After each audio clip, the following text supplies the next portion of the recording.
Hi guys, it's Charlie Tango 1994. Bloody annoyed, that's what I am. Uh, Let me just give you an update on what's happened. Been, as you know, if you've been checking out my other videos, uh, getting myself set up on CB since last weekend, and had a chance today, Saturday morning, to get out in the car. I was just in the process of moving the CB from the setup I've had this week, which has been having it in the garage, to move it out to the car and get things set up in the car. And I've had a bit of an accident. Now, basically, in the process of moving it, I was just jigging some stuff around, and the rig was on, and as you can see here, I've got bare wires where I've joined two separate power cables together. They've ended up touching, and then there was an almighty bang, and obviously the power went out, and there's a horrible smell of burning from within inside the radio. So I've done some fairly serious damage to it, unfortunately, and it is buggered, I think would be the technical term. My own silly fault comes back to the fact that I spliced these two cables together. You'll see in the background, and I'm sure everybody knows this, but in the power cable there's this white doodah, which is the fuse. And in the haste to get things set up last weekend, I didn't need the extra length, so I just cut a section out that had the fuse in it. And I'm sure now, if that was in place and I hadn't done this, I would have saved the radio. But c'est la vie, that didn't happen. The other thing is that I could have shielded these bare wires a bit better. Was planning to be changing things around at a later stage. This is only a kind of temporary setup just to get things up and running initially. If I'd wrapped them in electrical tape, again, they wouldn't have touched. I wouldn't have blown the radio. So it's my own silly fault.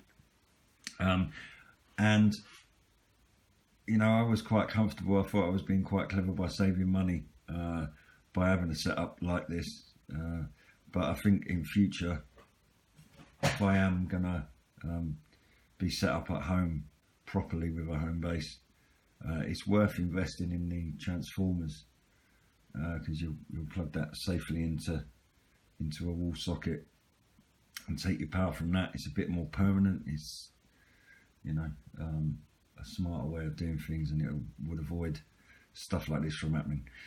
So there we are, a bit of a setback. I have to say, it happened a few minutes ago, and I've been swearing my head off. I'm very frustrated that I've destroyed my first CB.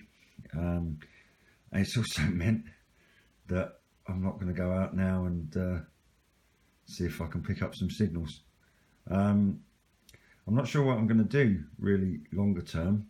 As I say, the radio itself only cost me 25 quid.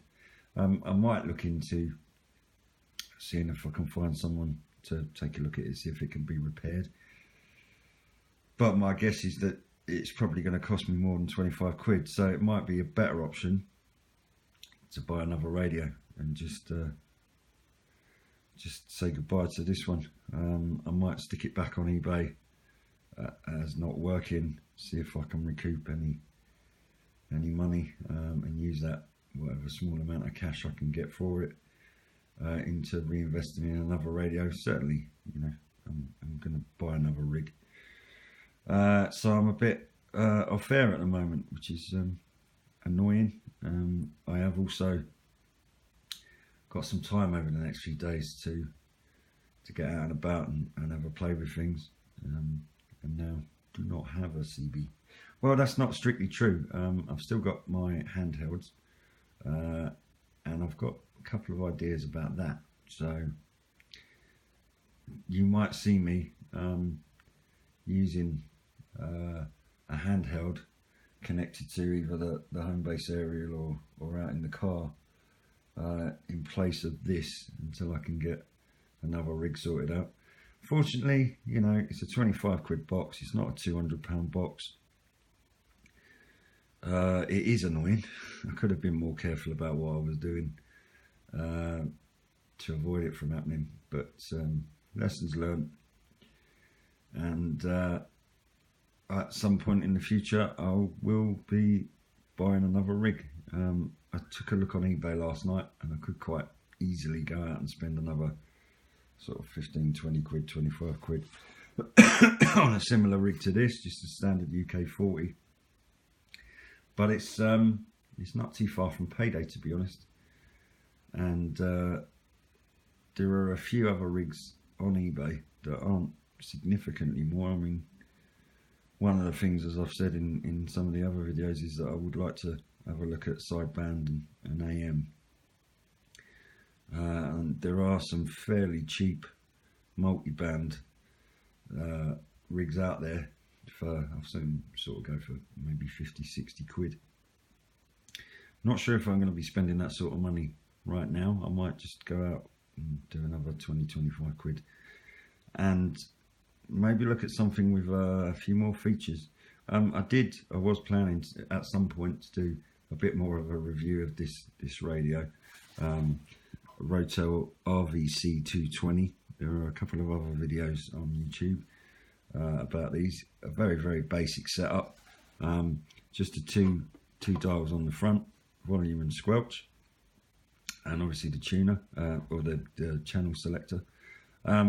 What is good about this, as with quite a lot of the CBs, is that they have a signal meter, traditional one, not LED or anything. So that's about as far as it goes with this one.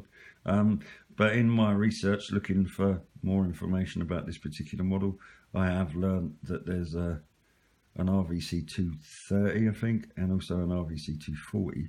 The RVC 230 has got an additional dial on the front, which is RF gain. And then the 240 has a bunch of switches, I think, up here, which I haven't looked that closely at it, but I would imagine probably tone, PACB, those kind of things. So this is the smaller brother, I guess, of what must have been the Rotel family of products, and this is the lower range one. So I don't know, I could look at a bigger brother of it, or I could look at something either multi-band or maybe a completely different model.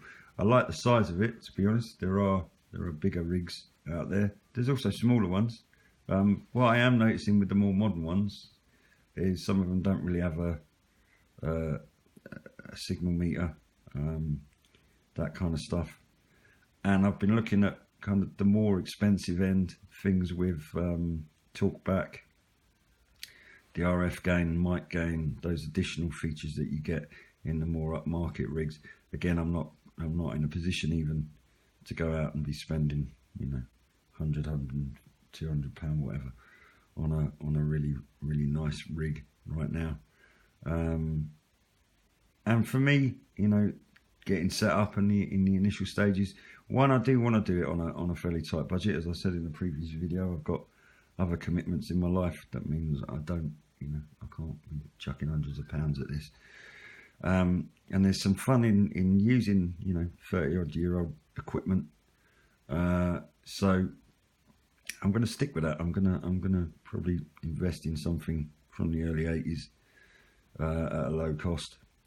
And we'll get it set up in the car again, or set up at home again, and we'll be getting out on another new rig fairly soon, bit earlier than planned, but massive setback. Still very disappointed that it's happened, but got some other ideas. As I say, I'm going to spend some time now just having a look at my handhelds, seeing if there's a way that I can utilise those in place of this until I can get a replacement. So a bit of fun, change of direction a little bit, change of progress certainly. So we'll spend some time now on the handhelds, and see if I can get a way of rigging it up so I can connect it to both the car aerial and the home base aerial, and see if I can hear anything over the next couple of days. Alright guys, back with another update soon. You'll see me, as I say, with a new rig at some point in the next few videos, I'd imagine. So keep an eye out for that. Thanks a lot. See you again.